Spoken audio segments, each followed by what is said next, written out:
Leave meeting. Yeah, Good leave meeting. afternoon. Yeah, exactly. Well, those are my two options, and that was the first one I saw. So, good afternoon, good morning, or good evening, and welcome to the Blurring the Lines podcast, episode 177. I am your host, Peter Nikolaidis, and joining me, as always, is my metaphorical partner in crime and co-host, Adam Bell. Yep, I am your podcast partner, not your life partner. So just so that's clear. Yes, Adam Bell, good to be here, Peter. Tell your mother you have a bone. Yeah. That's the we have a podcast title. There's the podcast title. There's the title. Oh man. Oh brother. How are things, Adam? I mean, I feel kind of silly asking you since we've been on the phone for over an hour already, but yeah, well, I'm doing well. It's fall, it's football season. My wife and I are enjoying being empty nesters right now. Both of my girls are doing well in school. So I mean, I can't complain. that's awesome. Yeah. I am also an empty nester, but this is not news.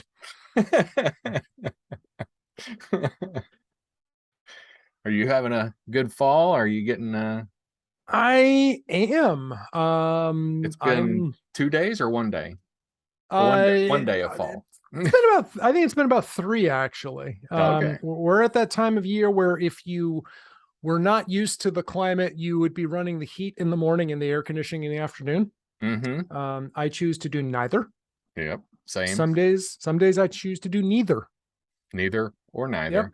Yep. Either so or either. But I'm not doing that either. Yeah. Or either. Yeah. So no, I'm Potato, not potato tomato, got it. No, I'm not doing either of those right now, but I'm like every day it comes out like, do I want to turn the heat up? Maybe not just yet. Do I want to turn now? Of course, I'm upstairs, and the upstairs is got to be the least well insulated. Well, it's not very well insulated, so it's super hot in the summer, and now it's a little chilly today. Yeah. So, and of course I'm wearing a t-shirt because, there you go. Well, So it's a little cool. My favorite is the fall when you can open the windows at night and Yes. it gets nice and cool, and it's cold enough where you sleep with the blankets pulled up. But we can't do it in the spring because Tennessee is so humid. It's cool outside. It's 60 degrees, but the humidity is so awful that you just like, house stinks. Yeah. Oh. So my car is doing something that it has never done before. Is it driving itself? No, it's done that before. No, my car is doing something that my teeth did this morning. It's at the spa. It's at the spa. I started this morning with my 6-month dental cleaning and checkup. Nice. And chipping away at the concrete that was accumulating there. And now my car is getting detailed for the first time. I'm curious about that. Yeah. So I was more, since I should have told them a couple of things about it. Oh, well, they'll figure it out. But you remember like a couple weeks ago, I had that mishap with about 3 or 5 gallons of water in the back of my car. Did I tell you about that? Or No. I just told Scott about that. Sorry. Yeah. So after my scheduled 21-mile long run, well, when I run, I take a lot of water with me. And I carry a lot of water. And when I do my normal training runs, I use my car as my aid station. So I'll go to my car to, refuel after like anywhere from 6 to a 10-mile loop. And so I had recently finished a 5-gallon jug of whey protein powder. And I looked at it and I was like, there's a great way to carry a lot of extra water in the car. And I did. And I was planning on drinking some of it and then, ice bucket challenge myself with the rest just to hose off after my run. Because I misunderestimated the daylight that I would have after starting. I think it was the last time we recorded. I went out after that it was an afternoon run. It's my first afternoon run in weeks or months because, like I usually have to go in the morning to make sure I have enough daylight. I thought I would have enough daylight. And even though I was going to be finishing about half hour before sunset, I didn't account for being in valleys and the woods. And it got really dark really fast. And I said, I'm going to tap out. I'll finish the rest of this run tomorrow. As such, I did not tap into the 3 or 5 gallons of water that I had in the back of the car. I did not empty the jug out of the back of my car. And I started driving around. And it's got a great seal on it. A wonderful seal, which apparently wasn't all that wonderful and wasn't sealed all that tight. And as such, the back of my car, the trunk, the back seat had a nice bath. And so I got in the car a day later, not realizing it. Like I had heard something go clunk in the back and I didn't like, oh, some contents may settle during transit or something. And then the next day I got in the car and it just felt it feels humid in here, moist. It was weird. I went to the grocery store, opened up the trunk to put stuff in the back. And as I'm putting something down, it feels wet. I'm like, and then I see the jug on its side and almost empty. I was like, oh. Yeah.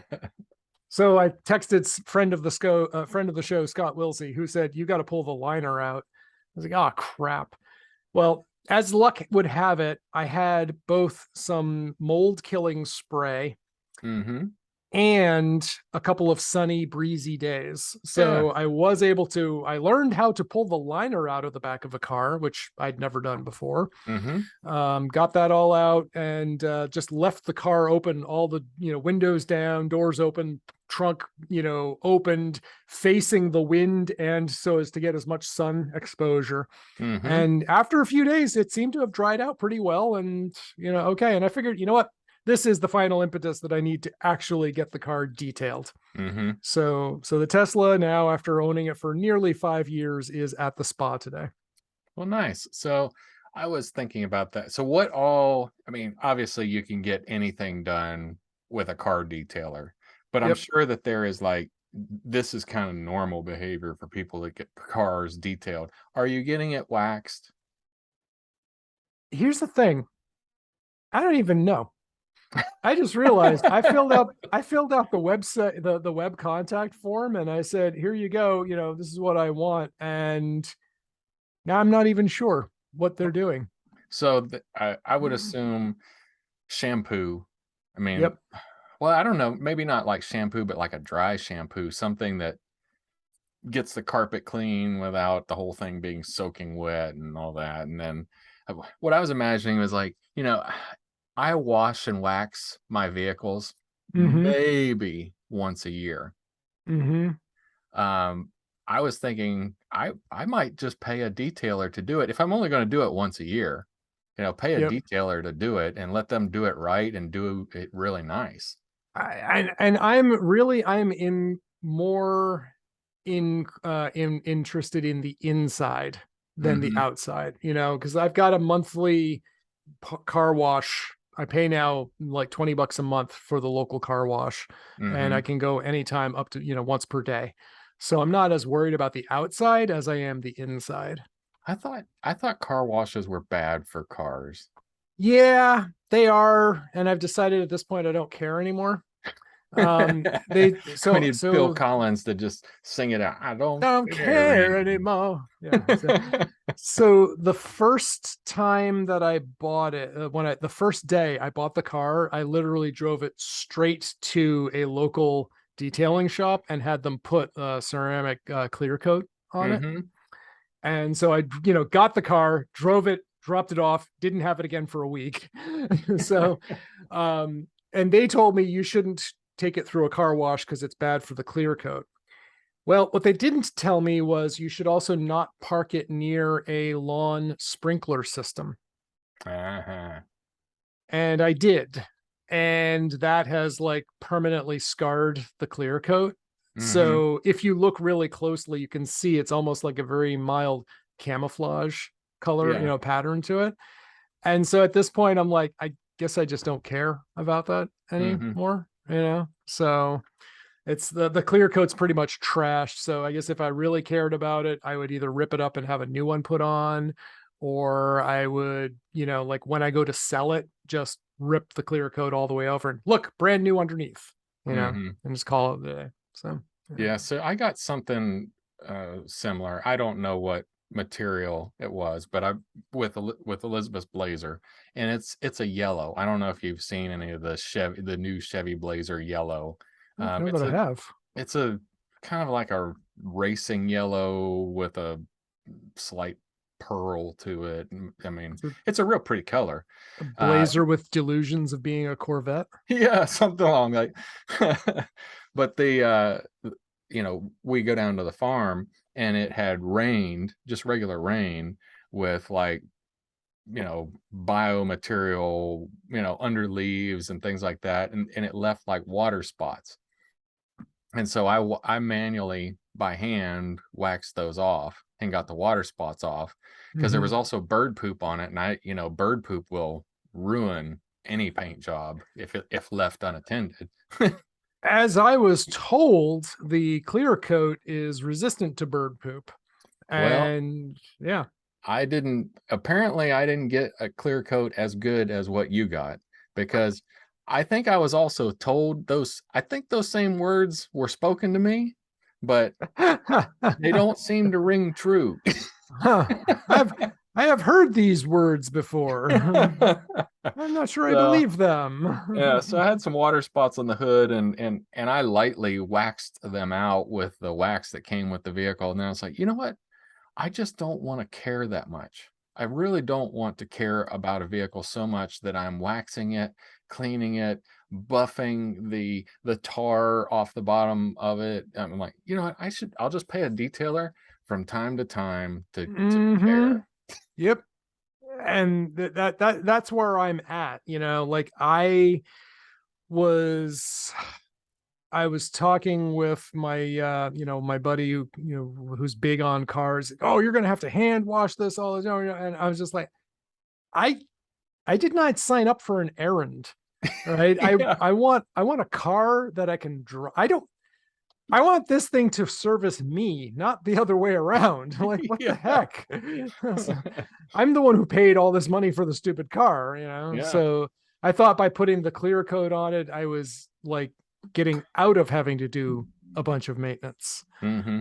So I was a little disappointed when that happened, and I was just like, I just resigned to, nah, I don't care anymore. So, Well, and your car's black, right? yeah, So, which is I the dirtiest color that you can get for a car. mean, yeah, it's like the old saying. And I think well, I don't know, maybe not. Wasn't your model black or white was pretty much the only choice in color? No, they had lots of different colors, but like any color was going to be like $1,000 or $2,000 more, and if you wanted red, it was like $3,000 more or something when I bought Oh, it. Yeah. well, speaking of Tesla, I finally canceled my Starlink request. Oh, really? Yeah, because I mean I've got fiber at the farm now, so I don't need Starlink, Ah. and it's still not available. And the I did get notification though that they have an RV version, so a mobile Really? version, and you could get that. Looking at the map though, it is strong out west. It's not strong for you and me on this side of the United States. So like running almost the uh, Mississippi River. Is that the Mississippi? That's terrible. The Tennessee, yeah. So the one that divides right in the middle, that is the Mississippi, isn't it? I think so. Oh, I've got it. It ain't the Colorado, and it's not the Ganges or the Yeah, Nile. Mississippi. Oh, I mean, I've got. I mean, that hurts me because I'm a geography person. So that runs all the way. Yes. Yeah, Mississippi, All the Louisiana, way down through New Tennessee. Yeah, Orleans. It starts. yeah, Yeah, I was just making sure because there's the yeah. Tennessee River, which I'm near the Tennessee River, which feeds to that. So yes. Okay. Yes. glad we got that sorted out. The mighty Mississippi and the But not quite as mighty Tennessee. so everything pretty much west of the Mississippi has decent coverage from Starlink, and then we go into a lesser coverage. So I'm not even going to consider getting it for the RV, just being able to travel with internet. I'm like, I've got cellular. Although in the West, it sucks. Well, what could be handy when you're traveling and you have no cellular signal in an emergency? What's that? An iPhone 14. That's funny that you mentioned that. It's almost like we planned it. Oh man. But yes, so what makes you say, so tell us why an iPhone 14 could fix that problem? Well, the reason is that with the advent of the iPhone 14, Apple has added a new satellite connectivity option for emergencies. Yes. And it looks pretty freaking cool. I just like, so you looked up at it. We briefly touched on this after the announcement last episode, but we didn't actually talk about it because you hadn't seen it yet. But in a nutshell, in an emergency situation, you can and you have no cell signal. You can take your iPhone, it will point you at the nearest satellite, and it will gather up like the type of emergency, all of the things that a 911 dispatcher needs to know, and send a text message out to emergency services. Yeah. And that is so cool. Like even here, living like just north of Boston, when I go run in the woods, there are dead spots just a couple miles from my house where there's no cell coverage. Yeah.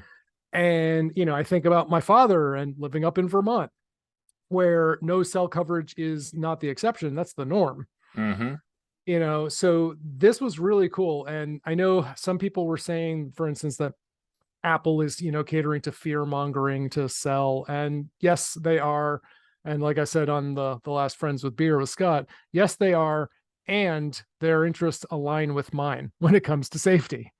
Yeah. So, well, if you've ever traveled out west, there is no signal out west either. Yeah. Yeah. In Seattle, like, wait a minute, Redmond and Microsoft are right here.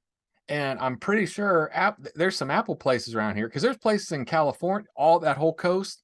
Yeah. The whole West, whole West, everywhere you go. I mostly got 1 to 2 bars, and it wouldn't even keep my radio working. And Scott was saying the same thing on blurring the lines. Not blurring the other one, blurring the beers with friends. Blurring the beer. Those are blurry. Like when he drives along the coast, for instance, down from Oregon, that there are plenty of places where there's just no signal. That's just the norm. And it's like, yeah. So that was that jumped out at me. But I did look, and I still have. I'm still paying off my iPhone 12 as part of my thing. So if I was to get rid of it now, I would have to like pay out of, like $400 or something like that to end the agreement or whatnot. So I was like, have one payment left. Oh, you're ahead of me. But you got the 11, right? The 11 or the no, I have the 5G. I have the 12. Yeah, that's right. No, you got the 12. You got the 12, but you got it right when it came out, where I got it almost a year later. Yeah. So I'm lagging behind, but that's why it gives, because Verizon gave me the super duper deal on it. And, so I was like, all right, fine. Yeah, I'm looking at that, and, so the safety features that come with that, or that with the new phone, that one got my attention, and the crash detection got my attention. Oh, sorry, go ahead. Your thoughts. Let me tell you something real quick on the satellite. So I watched a video on it, and the guy who was reviewing it was saying, so the first year of the satellite service, they're giving it to you free, right? But then you're going to have to pay for it later, and I don't know how much it costs. I'll bet you it's going to be part of like Apple Plus, Apple Fitness TV Care Arcade Game Plus thing. Yeah. I got the free thing of the Apple Plus, or I got the Apple Arcade. I was like, maybe I will play a couple games on here on my iPad. I started Oregon Trail and I couldn't commit to playing it. I started and I was like, nah, I don't want Oregon Trail. to. I have not played Oregon Trail in like 40 years. So there's a card game. We have the Oregon Trail card game. I And had no idea. Yeah, I think it's 4 to 6 players can play it. And so it's pretty fun. It's fun for us as a family. I've died of dysentery. Got bit by a snake. Speaking of card games, we have not played Munchkin in like 2 years. No, it's just that was fun. Mine's been sitting in a drawer just waiting for us to have a game. We should break that out again. That was actually fun. Waiting for a friend. Yeah. Loot the room. Yeah. Well, I have internet. I have full-blown internet at the farm. I can sit out there in the fall on the picnic table there, and we can just play. A nice stiff breeze can come along and oh, I've got it's screened in, so but yeah, perfect. It still could happen. So what other safety features or what other features of the iPhone 14 caught your attention? So you mentioned the crash detection. That's like if somebody falls over too, right? I don't know if the watch has fall detection, and the watches also now have crash detection too. I don't know if the phone has fall detection, but this is more like geared towards a car crash. And they're like, if you experience if it experiences so many G's, sudden stop, it'll call 911 for you and stuff. And I'm like, I'd be more interested in having that for my father, frankly. So that's the kind of thing where I think, he could benefit from that. And I thought that was pretty cool. Yeah. Well, and I'm a camera guy, so I knew that was coming. Yeah. I like the best camera possible. Yeah. The pros have better cameras. Yes. But of course the Android people, the Samsung has had a better camera than Apple for a long time. So even the Galaxy or not Samsung is Galaxy, but I think even the Google Pixel cameras have been better than Apple's all along. Yeah. I just like the iOS. I mean, it's so easy to use. It's the same everywhere. I like it. So better camera. The Pro has better battery life, which is a big deal for me. I want as much battery in the phone as I can possibly get. It has a better processor, but I saw the video I watched. He was talking about, it's funny. Apple is actually using it as a selling point that they didn't change the processor from the 13 to the 14. They're like, it's the same processor that you trust and know. You know where else they've done that? The Apple Watch. Yeah.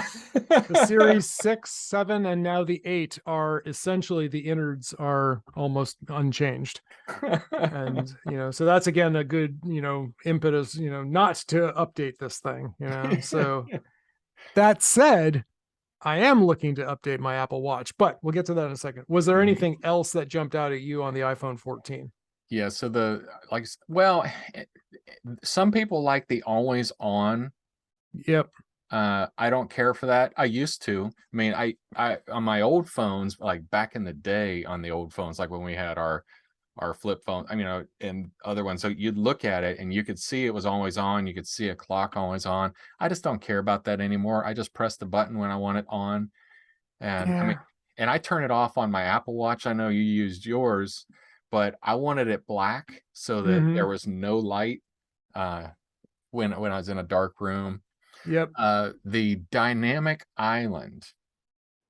You know what that part? I know they talked about it, and I didn't pay any attention to that. So the dynamic island is that section at the top where the camera and the microphone stuff here is. They got so like right now it's a hardware thing, and you don't get any more of your screen. Where with the dynamic island, that's actually all screen. All screen now, yeah.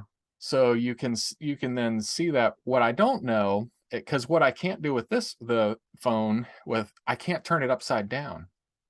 And in my truck, my charger is, I've got a bottom cable. What I used to be able to do with all my other iPhones was put the charging cable in, put the phone in upside down, and the screen rotated around. When they built this hardware in, it couldn't do that anymore. So I'm wondering if it can flip all the way around. I don't know the answer to that. So I that would don't be know good. that either. Yeah. And the other part of the camera is the LiDAR. Okay. It helps with your pictures. It helps with your low light and just overall quality. Doesn't help my Tesla with its autopilot though. I did hear that there is a class action lawsuit that I'm hoping to get in on against Tesla and their promises of autopilot. So yeah, I'd like to jump in on that. Before we move on the phone though, I did just plunk down about $100 and some odd dollars on a new phone mount for my Tesla. I went to Pro Clip USA and I paid like $35 for the car mount that goes into the Tesla, and then like another $90 or something for the iPhone 12 Pro Max mount to hold the phone. So the way Pro Clip works is they design a custom clip just for your phone and a custom mount just for your car. Okay. And so it's none of this like, well, this should work fine. This can hang on to the vents. It's okay. That, so their stuff is really good. And I got one that, again, I got the one for each of these, but like say next year I get an iPhone 14 or a 15, and I don't get the one that's the same size as what I have now. I just have to replace the phone specific mount and not the car specific. Or alternately, if I get a new car, but I have the same phone, I just replace that, the car piece, not the phone piece. So it's expensive. What's it going to connect to in the car? USB for charger. I'm sorry. How's it physically going to mount to the car? So this one is made, it grabs on to the molding at the bottom of the 17-inch display in the car. Okay. And I chose that rather than the one that goes on the vent clips, because every time I have one on the vent clip, it always gets, it's like in the wintertime, it's always getting superheated because the heat is on, and my right hand is not getting warm. And in the summertime it's not as big a deal, but in the summertime I'm getting hot because it's soaking up all the AC. So I chose for the one that's down and off to the side. And you may say like, oh, but Peter, then you can't be like playing with the phone while you're driving, but that's okay. So, yeah, I've got to get something I've been meaning to for a long time in my truck. I'm not a fan of vent clips for all the reasons that you described. But I think that vents are brittle anyway. Yeah. And I don't want to put anything on them. And when they break, it's like, am I really going to get a new dash to get this fixed, or whatever the cost is going to be? It's not going to be worth it. So I'm like, I don't want to mess with my vents in any way. Yep. Exactly. I could break them. They're brittle, but they move, they flip up and down. Again, they interfere with the airflow because you're covering a vent. Duh. So yeah. So I just decided. And there's not a plethora of vents in the car as it is. I count like 4. Yeah. At least up front. Maybe there's a couple extras on the side there. So yeah. Not a plethora. Would you say I have a plethora of vents? Miguel, what is a plethora? What is a plethora? I just want to know if you know what a plethora is. Okay, El Guapo. So yeah, that was my thought on the 14. But again, like when I do I did a side-by-side comparison of the 12 and the 14, and really, well, the 12 Pro Max and the 14 non-Pro, non-Max. And it's really not that big a difference. The biggest difference is the safety features, which I do want, and the super camera, which honestly, would I notice? Yes. Would I notice enough that I want to buy a new, phone for the new camera? Not for me. So I don't care. So, and plus again, I'm still paying this one off. So I'm not going to bother right now.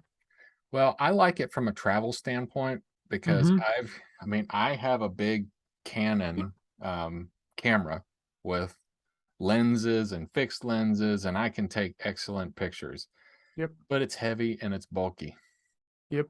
I'm already going to be taking that phone no matter what. Yep.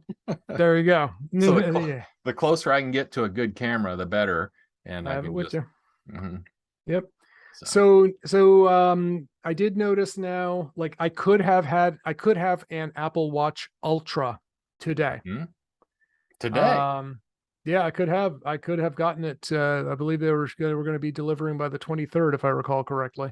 So it was conceivable when they announced it that I could be running my race this weekend with the Apple Watch Ultra. However, the ones with the trail loop, the endurance running loop that I want, those were not in stock. Those were not going to be available until like October. Okay. So I was like, okay, fine, I won't bother. But now I just looked today. Oh, and there's the other thing too, is Apple said that they would give me $120 in trade for my Apple Watch Series 6 with cellular. So I offered instead to sell my watch to my running buddy for $120. And then he gets a perfectly functioning, still modern Series 6, because again, the innards are pretty much the same as the Series 8. They've added some features, like the Series 8 does have crash detection, for example, just like the phones do. But he could also buy like an SE with GPS for $199 new, right?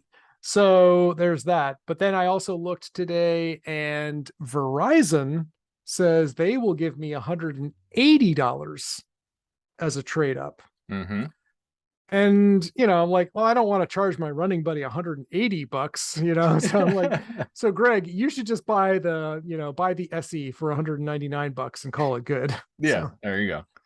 So I've got a question for you. I thought about with the Apple Watch. So it primarily communicates to your phone via Bluetooth. Yes. Is there any way to tell it to use Wi-Fi all the time rather than Bluetooth? You can turn Bluetooth off on the watch, but I don't know. I don't think it's going to talk to the phone that way. Yeah, just do its internet service. So I tried that. I tried turning the Bluetooth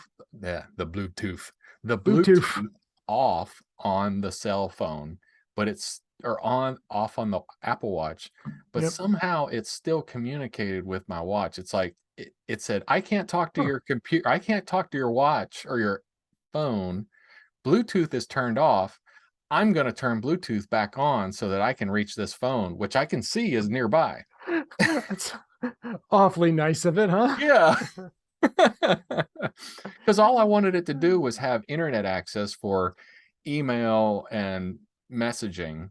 I didn't want it to do any of the other functionality. I didn't want it checking hydrate. I didn't want to do anything. I just wanted it to be doing its thing, but nah.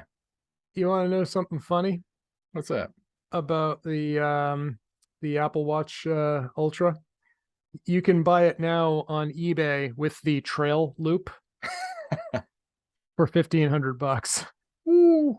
1,500. 1,500. Wow. But they also do have the trail loop. You can just buy the band. There's, I don't know, someone says condition new with tags for only $14 on eBay.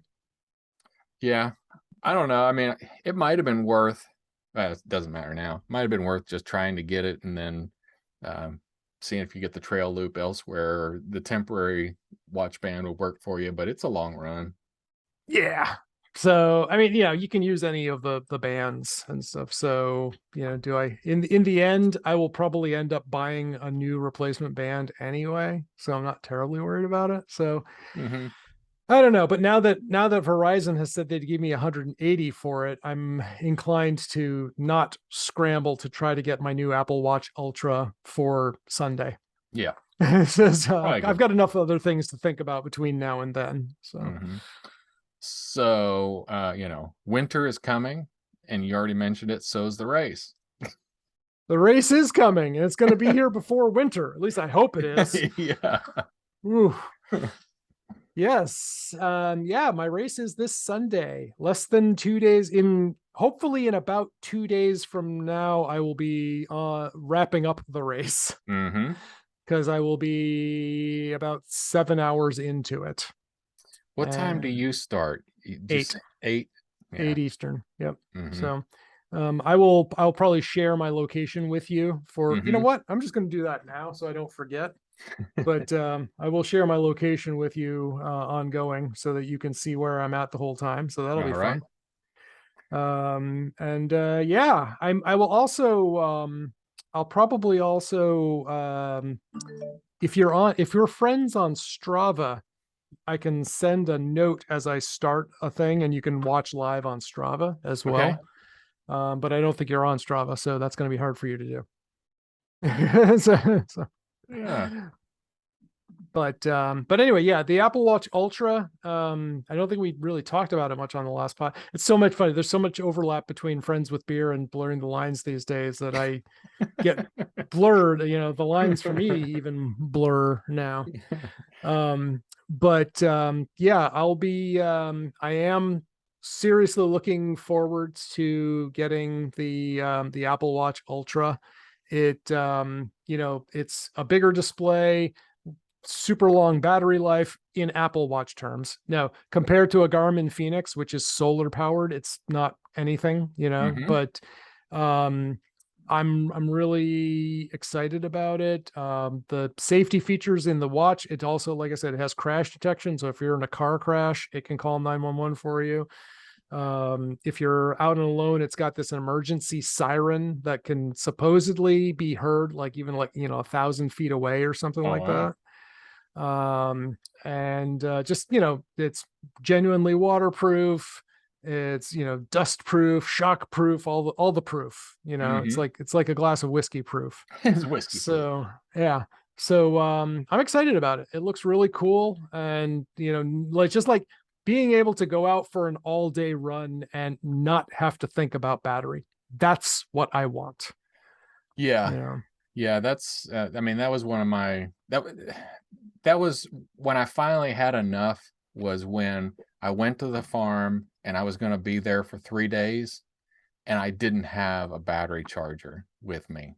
I forgot my battery charger and I was like, Yep. I'm taking it off because I'm not going to like, fine, no watch. And then you have to just turn it into like low power mode, which makes it even less functional than your current Casio, right? Yeah. Yeah, there you go. Yeah. So, well, so speaking of blurring the lines, I mean, friends with beer. Speaking of friends with beer, hey, you It got me doing happens it to now. everybody. It happens to all of us. So this week, so I started a chocolate cherry porter in Ooh. February, and I I didn't. Things came up, spring break and everything else, and it's been sitting in the secondary fermenter since February. Well, Ooh. now that is not. It can be a bad thing to do that because it's sitting on all that sediment. So if I had some contaminant in there, it could have bloomed and killed my whole batch, my whole 5 Okay. gallon batch. Okay. The good news is it didn't, and there wasn't. So, so I bottled all of that beer. And so now I've got 5 gallons of chocolate cherry porter, uh, really carbonating because it's already aged. I mean, it's been aging now for 6 months. So Wow. it's already ready to drink. It just depends on how much carbonation you want. I was trying to see if it was legal for me to ship you and Scott some beer, and it's not. So And it's not. Well, dang it. I mean, I said, what happens if you get caught mailing beer? You'll get a written warning on an initial violation. Subsequent violations could lead to fines or gulp jail time. So Okay. maybe it's a written warning. So yeah, so send it to me, and then when you subsequently send it to Scott, that's when you can get into trouble. Yeah. Yeah, well, Yeah. unless I send Yeah. them both at the same time. No, send me mine first. Yeah. Hmm. Well, there's got to be a way to do it as an individual. You may not ship alcohol, wine, beer. I need to start an alcohol distribution company. That's what everybody here does in Massachusetts, because I forget what the origin of the law is, but if you are a brewery, you cannot distribute. Mm-hmm. And therefore all the breweries just have sub corporations for distribution. Yeah. It's like, wow, that was a stupid law, you know? Yeah. I may look into that. I mean, if it's like file some paperwork and pay $100 fee, Yeah, why not? why not?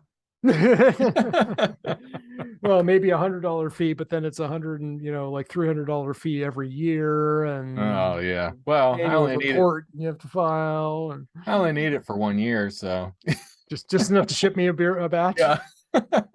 Here's a better idea. Why don't I come down and visit? That'll work too.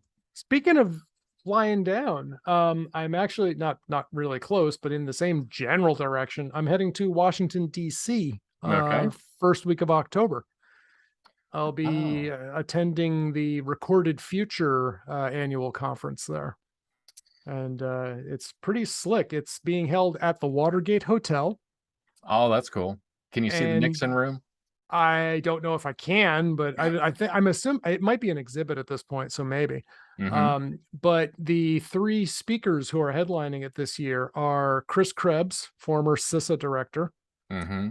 James Krebs report. Clapper, not Krebs on security. This is Oh, different. okay. This is the different Krebs. This was the guy that Trump fired because he would not say that the election was rigged. Oh, okay.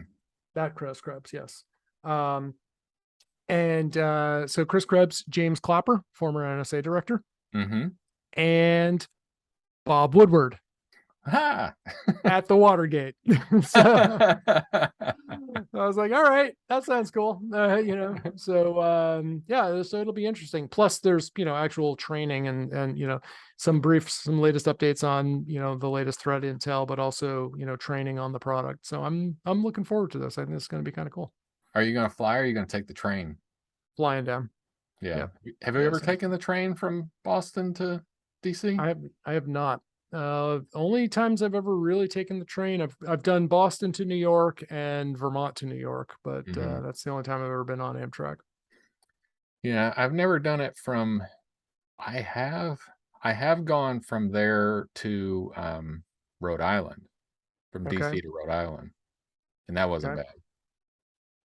Like, what Yeah. I like is I can work. And it's I was concerned I'd get car sick Yep. because I can't read in a car, Yeah. but the train Trains. wasn't a problem. Train's different. Out of all the ways you can travel, I think the train is the most stable, other than maybe, riverboat.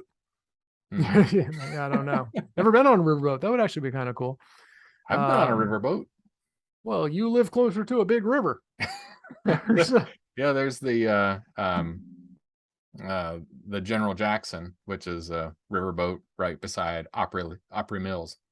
Cool. Mm-hmm. Yeah, I mean, I've seen riverboats when I was down to Louisiana. That was kind of cool.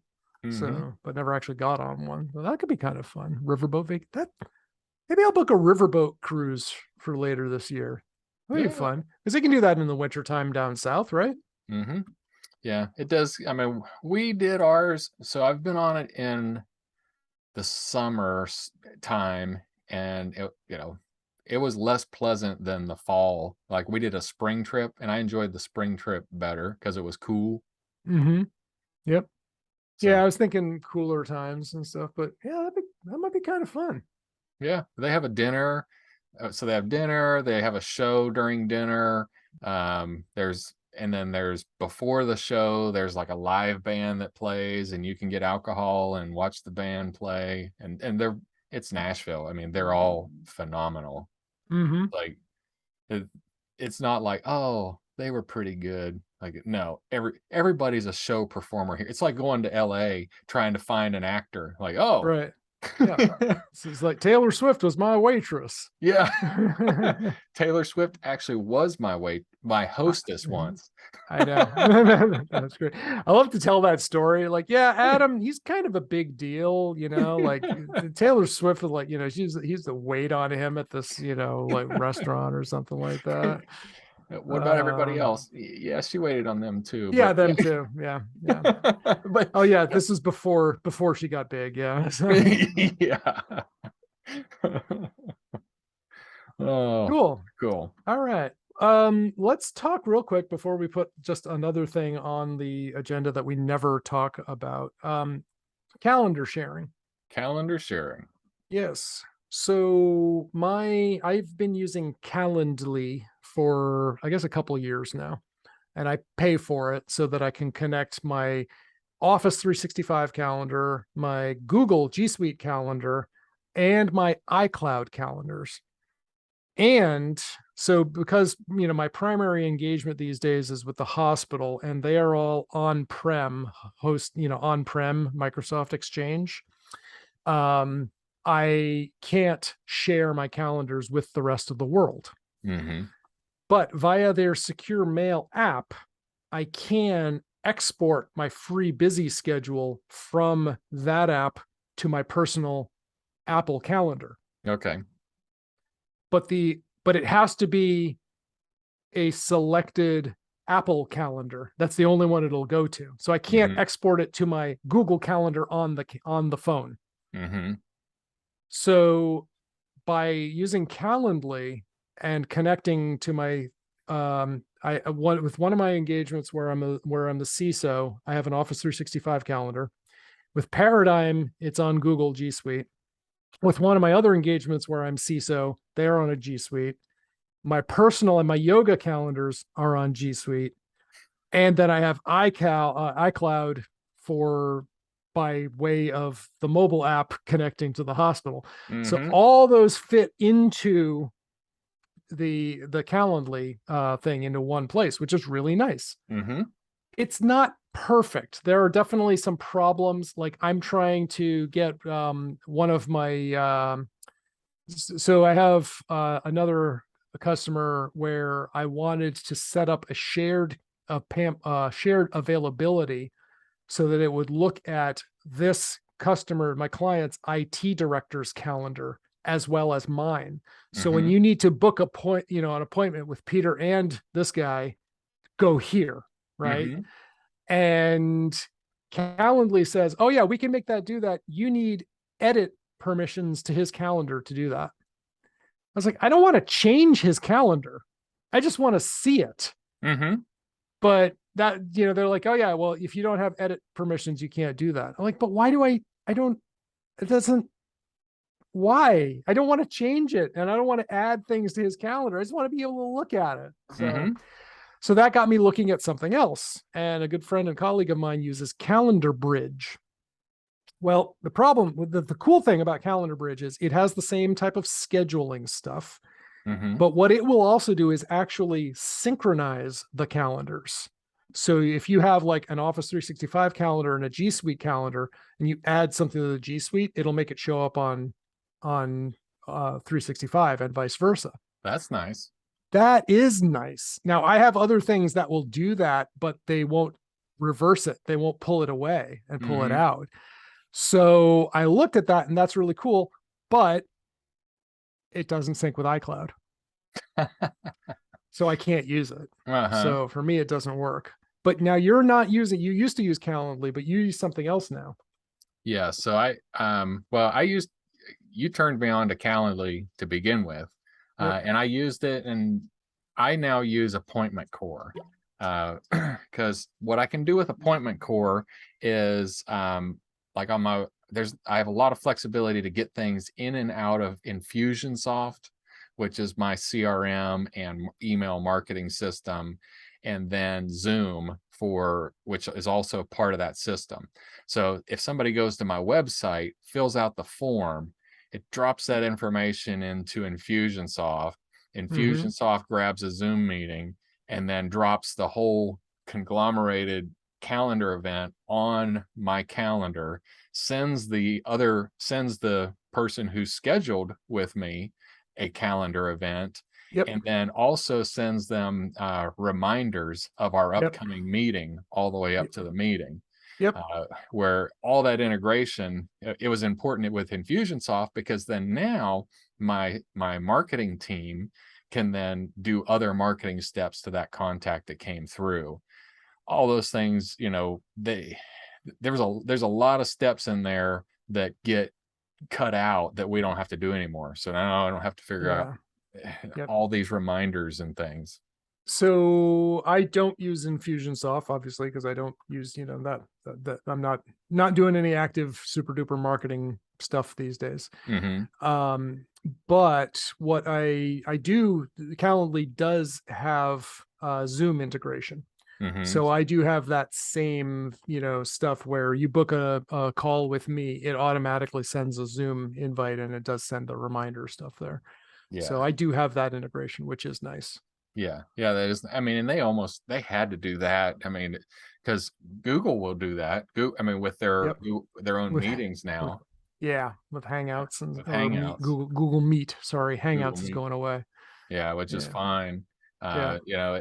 The world is adopting team. You're either in Google, you're in Teams, or you're in Zoom. And Yep. COVID made Zoom. Or your legacy system like the hospital, and you're using WebEx. Oh, well, yeah. WebEx is, I guess technically they're still a big player. Oh yeah, no, I mean, on a given day, I just, always have to try to figure out which is the worst, WebEx or GoToMeeting. And I don't know, but they both annoy me every time I have to use them. And Zoom is just so much less friction, for me. So there's a reason that, yeah, for the hospital engagement we use WebEx. For one of my vCISO engagements we use WebEx. The rest of the world we're using Zoom. And I'm just happier. I use Zoom for teaching yoga. The yoga studio where I teaches yoga. We use Zoom here. Paradigm uses Zoom. Sublime is using Zoom. So there's a reason, and it's not just, I don't even know price wise. I guess they're all about the same these days, but just Zoom just works, everything. Look, everything has questions, and, sometimes you're like, wait, what? How do I do this and stuff? But out of all of them, Zoom is just the easiest to go. Yeah. So out of all those vendors, one of them, I'm not going to mention it just because I don't want to throw them under a public bus. That's my job. That's your job. One of those vendors had a single sign-on option with Office 365. And so what I thought would be cool was if their single sign-on, if Office 365 Microsoft could be the single sign-on for their program. So then the users would have one username and password. So, anytime we can have actually a single sign-on, let's make it Microsoft 365, because they have to have it for their email. They have to have it for their work. It might as well have it for this application. So they had a real simple integration. You say turn on, and you turn it on, and then it pulls up the little, if you've integrated anything with Microsoft, it pulls up the window and says, give permission to this app to make changes to your Microsoft tenant. And fortunately, I was doing this in a test environment, just in case it went wrong. It happened to be my test environment, but, so I was like, yeah. And so then it went through flawlessly. It ran PowerShell scripts, or it had to have run PowerShell scripts in the background. Fixed everything up, made it the way it needed to be, and it worked fine. It just didn't work the way that I wanted it to. It then made this application the single sign-on for Microsoft rather than the other way around. So I was like, this isn't what I wanted. So I went back out. I followed the instructions to remove it, and I removed it. And when I went to my Microsoft website to log in, my portal.office.com or office.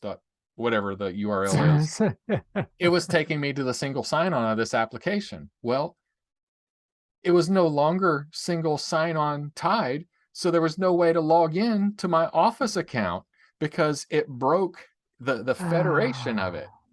Well, so I called the vendor. I said, hey, I did this. I explained, I was like, they said, yeah, well, that's a Microsoft problem. I said, no. Your integration made changes which caused this. I just need to reverse the changes. Tell me where the white paper is or the manual process of what you did so that I can get them to reverse it. That's a Microsoft problem. That's not our problem. Like, oh, whenever a vendor does that, like, no, you're building your platform on, or you're building your product on someone else's platform, and yeah. And so I told him, I said, well, this call has been completely useless. And he hung up on me. well, okay then. And so I called Microsoft, and Microsoft couldn't figure it out. And I ended up having to figure it out myself, which took me 8 days to do, not because I was actively working on it. I mean, because I had a lot of other stuff going on too. But it took me 8 days to finally figure out what to do to get it. And I finally figured out how to delete federation from a domain, deleting things out of Azure Active Directory, deleting the domain, which finally orphaned enough things to where I could then put it back in and log in again. But I'm sure I've got artifacts out there now that are going to be there forever. And it's ridiculous that they didn't have a removal process for any integration like that. Yeah. No undo. No. But what it irritated me is like, well, that's a Microsoft problem. And no. It's not a Microsoft problem. It's I mean, like I said, even if they just wrote up a documentation of what was changed so that you could reverse engineer it, even though I shouldn't have to reverse engineer it, there should be a process for uninstall. You'd think. We've been doing uninstall for a long time. That's a thing, right? Yeah. I think that's a thing. Yeah. All right. Well, I think for once we might have actually hit all of the things that we wanted to talk about. Well, we'll just bask in that. We should just quit while we're ahead and hit the big red button. All right. Well, before we do that, we do want your feedback. If you'd like to discuss a particular topic, you can drop us a line at www.blurringthelinespodcast.com. You can also find us on our respective websites and Twitter feeds of Peter Nikolaidis at Paradigm Consulting Co LLC, ParadigmCC.com, YogaWithPeter.com, FriendsWithBeer.com, and at Twitter at Nikolaidis. Don't ask Siri to say that. That's a lot. That's a lot. And then you can find me at Sublime Computer Services, sublimecomp.com, and you can also find at least a splash page for my lavender farm at rrlavenderfarm.com and Twitter at sublimecomp.com. So you just consolidate everything so much easier than I do. I'm distributed. Oh boy. Well, on that note, I think we really should hit the big red button.